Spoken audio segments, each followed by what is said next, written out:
Um,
Good morning, everyone.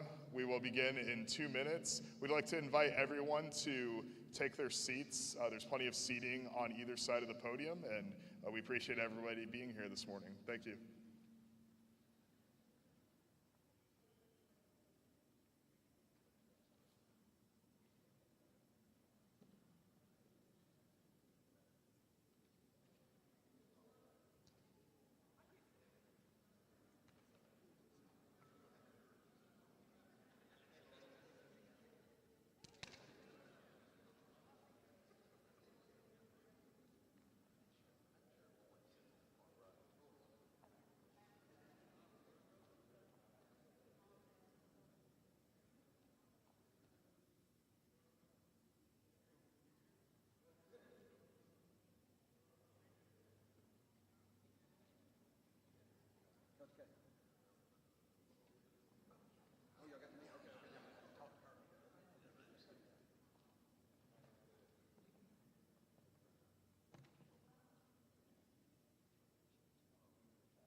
Good morning. Hey, every day is a great day to be a Warhawk, but today is really, really special.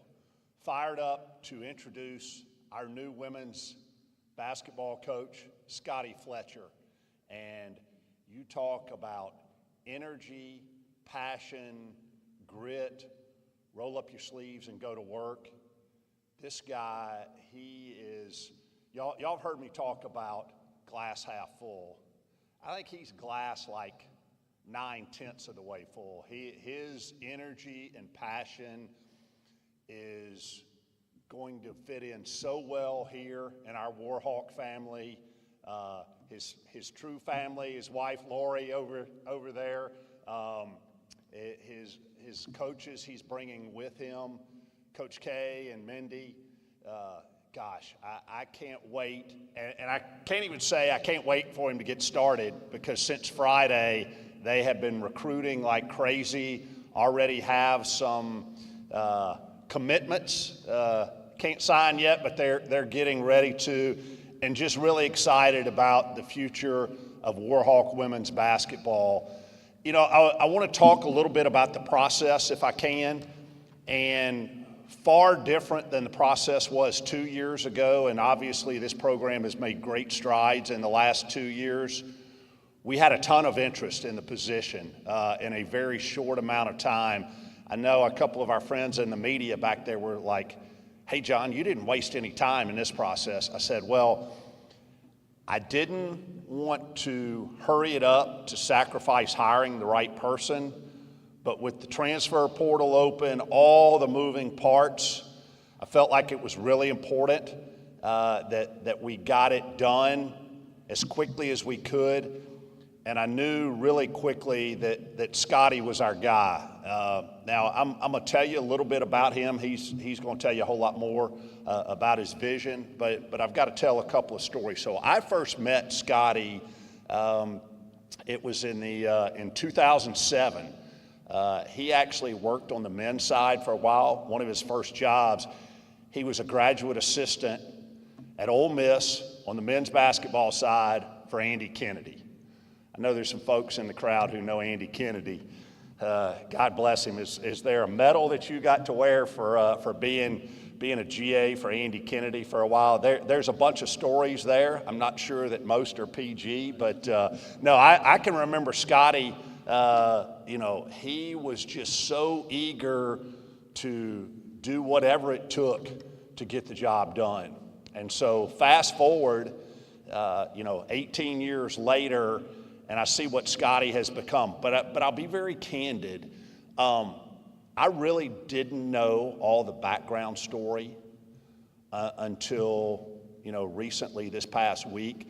But I know one of the questions that came up in the interview process was, hey, Scotty, when we hear from players who played for you and who play for you, what is your connection? He's obviously got the gift of gab. He could sell ice to an Eskimo. There's no doubt about that. But people, and especially young people who are in the recruiting process, they see through that very quickly. So there's got to be substance there. What is that all about? Well, if you dig in and hear the story about Scotty Fletcher and being, between the 7th and 8th grade years in school and going to basketball camp and being dropped off for basketball camp by his mom and never seeing his mom again and the hardship that was endured there, and then his dad passing away before he even got through high school. And a lot of people in situations like that would turn away from basketball. Not Scotty. Scotty has used that as a driving force and a connector to people to say, hey, we've all got challenges in life, and you can either feel sorry for yourself and spiral down, or you can use it as motivation and a driver. And I can tell you this, Scotty Fletcher has done that. If you look at his success as a head coach at Pearl River Community College, they went 27-3 this year, set an all-time school record for number of wins, least number of losses. I think the last 4 years, they're like 99-18, 97-18. So obviously, he's had success as a head coach. And, just since getting this deal done on Friday and hiring him, I can't tell you how excited I am about the future of our women's basketball program as it continues the rise that all of our sports are doing to elevate Warhawk athletics.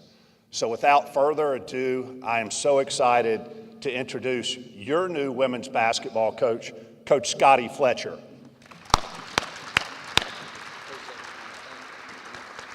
Hey, we're supposed to get a photo op here.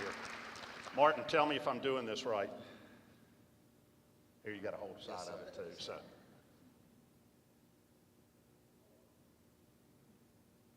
good deal. All right, thank you, brother. I appreciate everybody for coming out. I've got a few notes because I can get excited. I promised my wife I wouldn't bark. I like to bark and get excited, and she said, "You can't do that. You got to be very professional." But I guess first thing foremost, man, is just I would be remiss if I didn't say just thank you so much to John, and I mean that from the bottom of my heart, to the people that were on this visit that were phenomenal. From the first time that I stepped foot on this campus, I just felt a connection. And so I just want to give a special shout out and just go through this list and just thank some people. And the reason why I want to do this is because I'm real big into music and different genres. And Kenny Chesney wrote a country song when he pulled up at Pittsburgh at the football stadium, and he said he was sitting in the front of the bus, and he said he was watching everybody on the bus go load up the stadium for his performance, and he says, I didn't get here alone. And that's the same way I feel. So I didn't get here alone. I may get a little bit of the spotlight, but there's so many people that believed and have believed in me and our vision for our women's basketball program. Not my vision, but our vision. And I'm just so thankful to John that he was able to allow me to share a vision that I have for our community, for our university, for our women's basketball team, and to be partners with everybody here on campus. So first and foremost, thank you so much, Mr. John. Thank you, Coleman, Carmen, Carlin, Martin, Emma Grace, and Michael for a first-class and warm visit. Martin and I, man, we hit it off at lunch and had a great time. Then Michael and we were late to everything because we kept talking about hunting stories, and we just really, really enjoyed our time together. So I definitely gained a friend there, and then obviously got a chance to meet Coach Vincent at dinner, and his son, first class, you could just tell. And I felt bad when I went to breakfast with Coleman. I was spitting. I was so excited, and he was backing up against the wall, and I said, man, I'm sorry. I'm just so passionate, and I know he was thinking, man, this guy's on 10, but this is me all the time, and if I take a little ibuprofen, I'll bounce back. But even with Carmen and Carlin, I felt at home, and I could tell their passion for this place is like no other. So thank you guys so much. I would also be remiss if I didn't say a special thank you to the two presidents that I worked for and hired at Pearl River Community College. You know, the biggest thing you can look for, and I wasn't really emotional before I started coaching women. I got to admit that. So that's been awesome for me. I think I cried one time in 8 years of coaching guys, but man, women, I cry all the time, and sometimes just cry just to cry, but it's just happiness. But you know, all you can ask for as a young coach is for somebody to believe in your vision and give you that support. And Coach Cunningham, I watched his press conference, and he talked about fuel coming from your boss, and he's exactly right. And it's jet fuel for even somebody. And as a player, all you want is somebody to believe. Your players want them to know that their coach believes in them, and it goes both ways. So I'm very appreciative for Dr. Lewis and Dr. Breerwood at Pearl River, the AD Jason Francis that hired me, our administration, our colleagues, staff, the SID department there. Of course, all the players. Without the players and the coaches, none of this would be possible. Their families, the band. We had a rocking home court environment, and I'm very appreciative for everything that we accomplished together. My college coach, Steve Knight, he was somebody that coached me, also gave me a chance to work for him. I'm very appreciative for him. Andy Kennedy, Bill Armstrong gave me my very first GA job. I showed up to work camp up there, and they didn't have enough campers, and they said, we can't pay. And I said, that's okay. When can I start? So I worked the first camp for free, and when I left, they gave me some gear. They gave me some tennis shoes, some basketball shorts that were, of course, extremely baggy, and I just thought that was awesome. So very appreciative for them, and then James Green for believing me as a young coach. One neat story I got to share with John, because this just resonates with me on who he is, and obviously this is, you know, from a basketball standpoint, with his background in basketball, it's a dream come true to work and have a boss like that to work for him. So when I was a GA at Ole Miss, obviously John's stature, I'm green, I'm innocent. You know, he invites us over as a staff on a Friday night to his house to cook steaks and hang out. And so they're like, Fletch, you can come. So of course I was nervous, like, you know, John's position, here I am, 5'8" on a good day, like I am nervous. So we go over there, and I guess, you know, I didn't say nothing. I was just looking around. Man, it's a beautiful home. This is awesome. Like, man, I'm really here. Like, I'm thinking I needed to be preparing the meal or doing something because of my role as a GA. And I guess John just sensed that I was nervous, and he went out of his way to make me feel like one of the guys.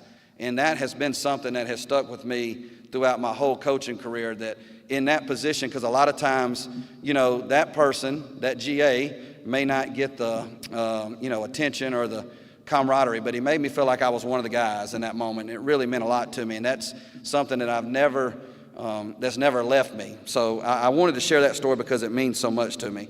I'd also like to give a special shout out to Coach Bilderback and the job that she did here. She and I was best friends with her brother. We would ride the bus home from school every day, and so I've known that family for a long time and used to spend the night at their house. And So she and I go way back, so I would be remiss if I didn't give a special shout out to the job that she's done. To my parents, man, obviously you heard the story, and it's sad, and I don't want to get emotional, but again, I had great parents. My mom was just awesome. I mean, she worked in a flower bed the week that she passed to buy me shoes for camp, so that's definitely my why each and every day. To my wife, John asked, he said, what's your vision for recruiting? I said, well, when we get on campus and you see Miss Lori, I promise you'll understand that I have a vision for recruiting.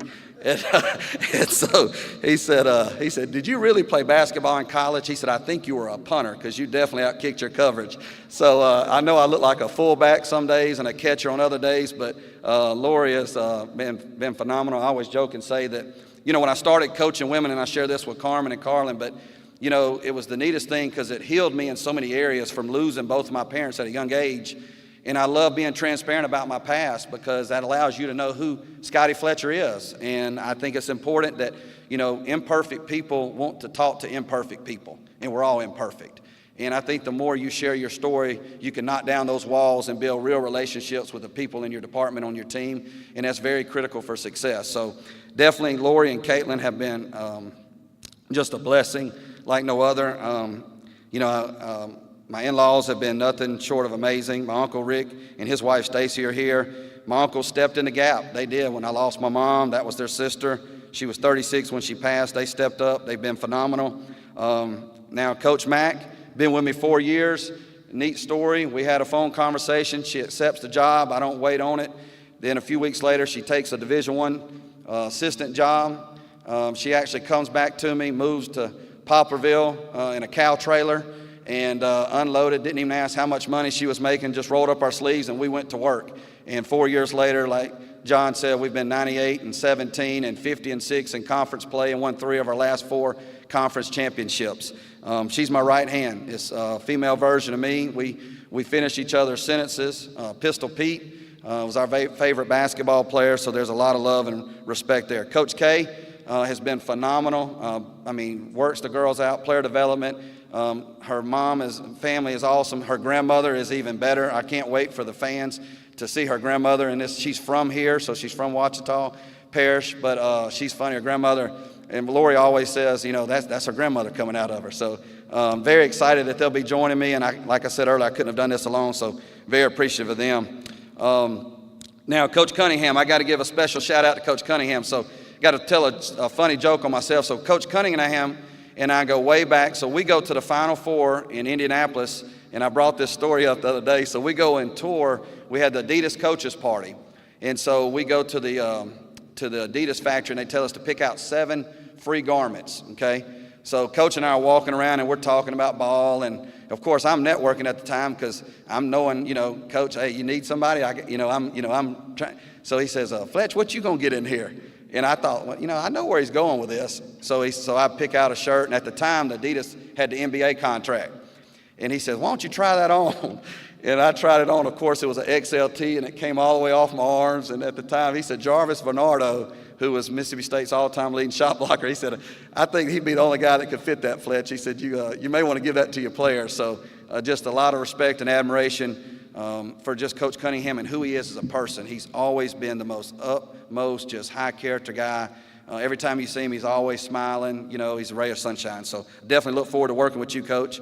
Coach Vincent, like I said earlier, our football coach at Pearl River, spoke very highly of him.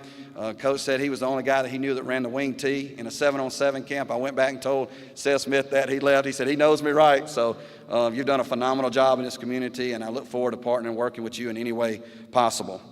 It's a dream job, and I don't take that lightly. And what I mean by that is when you play sports, you grow up in your driveway, you grow up in your backyard, and you count down hitting the game-winning shot, right? And I did it when I was a little kid. I was beating Duke or Carolina or the Lakers or the Celtics. And so as a little kid, I grew up on a dirt road with a basketball in one hand and a dream in the other. And I told my parents, and all my family played baseball. My uncle played AAA ball with the Mets, was teammates with Billy Bean, Darryl Strawberry, and all them. So baseball was kind of in our family, and basketball was my passion. I remember telling my parents out there in the yard that I was going to be a Division I basketball coach, and at a young age, and I just remember them thinking, looking at me like, that's you're probably not going to play basketball. But so basketball was my way out, is how I channeled everything. And like I mentioned earlier, just want to be heavily involved in the community here on campus. You'll see our girls at every event. We open car doors. There's two types of people in life, and I feel like, people that want things to happen and people that make things happen. We make things happen. We're a staff that's going to get more done with less. We're never going to use what we don't have as an excuse. That's not how. You can't be distracted by those things. You've got to roll up your sleeves and you've got to go to work. And winners win. At the end of the day, winners win. And you can't talk winning with losers, and I've learned that. And everybody's not going to have the same vision. They're not going to be aligned. They're not going to be chasing the same thing. We built a very family-oriented staff, a very family-oriented thing with our team. The girls will come over to the house, wash their cars, hang out, watch basketball. My wife bakes cookies. We take girls to church if they want to go. We don't force them, but we're just heavily involved. I mean, we're trying to make the difference in these young people's lives. That those coaches that stood in the gap have made a difference in my life. And when you align yourself with the right people, and the reason why this place is a gold mine, in my opinion, and I got on my voicemail, come on down to the bayou, come on down to the bayou, and my mother-in-law said, are you really going to? I said, absolutely.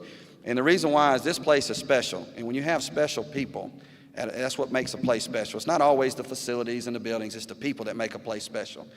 And when you do that, you have a chance to make special memories together.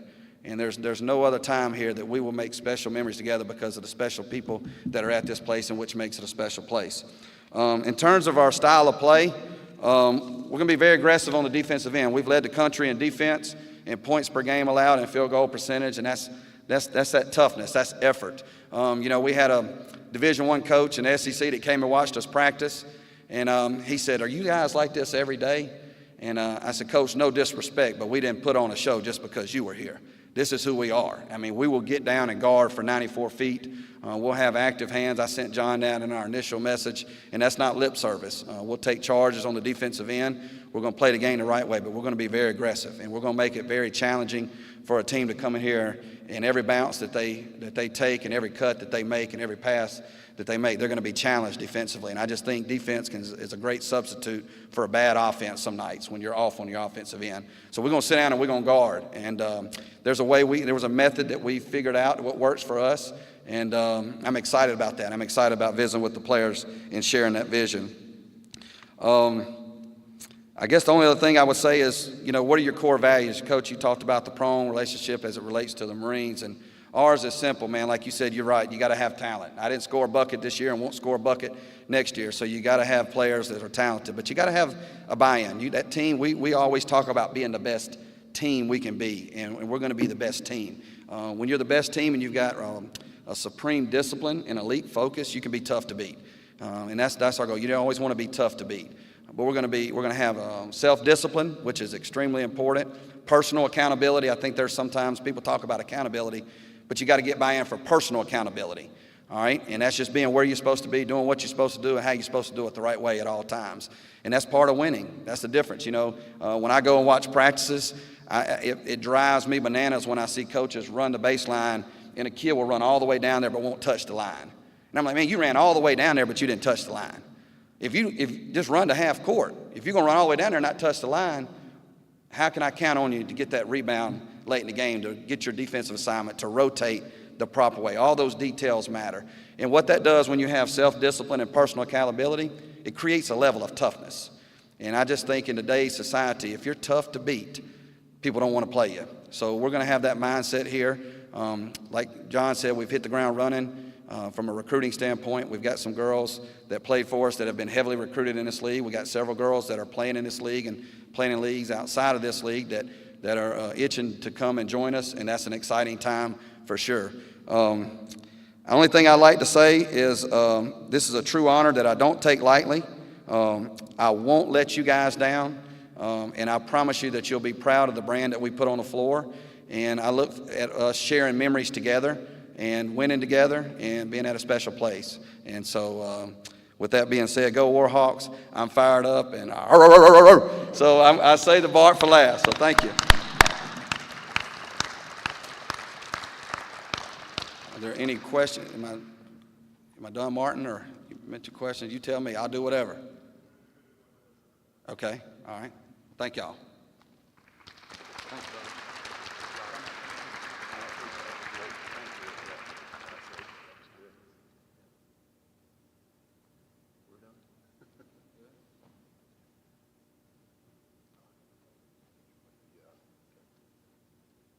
Y'all can get up, talk, mingle, whatever.